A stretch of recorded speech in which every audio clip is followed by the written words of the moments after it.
At the DM school in Camp Robinson, lost my job due to state funding, was scrapping with my father-in-law, and my mother-in-law's right here, Sherry. We were scrapping. I'm like, man, we got to pay bills. And I always remembered my dad, and I always remembered my Uncle James. They may not have made what they wanted to make, or they may not have made a whole lot, but they always seemed to get by with these trucks. My dad had made the comment to me, son, these things are rolling coffins. She took that $70 and I was mad. And also on top of that, I was still in the military. I was looking to deploy back over to Afghanistan or back overseas just to make the money. I didn't care what happened to me. Right. All I cared about was my family being took care of and our bills paid, and nobody's looking for us. Where's the rent? And it was bad. It was real bad. I mean, poor would have called us poor. That's the truth. She got started. I was mad at her. I was sitting in Atlanta, Georgia. And if you've ever been in Atlanta, ever drove in Atlanta, you're already mad. She calls me and she says, hey, look, it's time for us to get a vehicle. My mother-in-law had been letting us drive her little Chrysler Cirrus this whole time. She got her a vehicle. Well, we went from having that vehicle to being able for her to get a computer and stuff. The whole time I'm still in disbelief, and I'm telling her, you're not going to get me out of this truck. This is me. This is just part of life.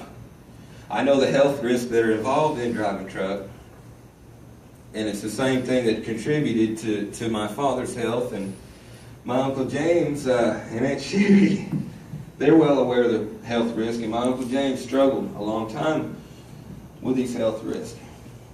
Well, he was taking Skinny Fire for a little while too. He's dropped the weight. He's looking more like himself. I'm proud of him. I just had to throw that out there, but I was so mad at her about taking this bill money that I really didn't talk to her for about 2 weeks. Right. And even when the money was still coming in, I'm like, no. Why would some rich guy, and I apologize to Mr. Glinsky about this, I said, why would some rich guy care anything about little old me? That man's made his money. He don't care. I was wrong there too. Ben Glinsky wants us all to succeed, whether it's through our weight loss, whether it's through our financial goals and stuff like that. He cares. And this company, if you're new, where's our guest at? Raise your hands.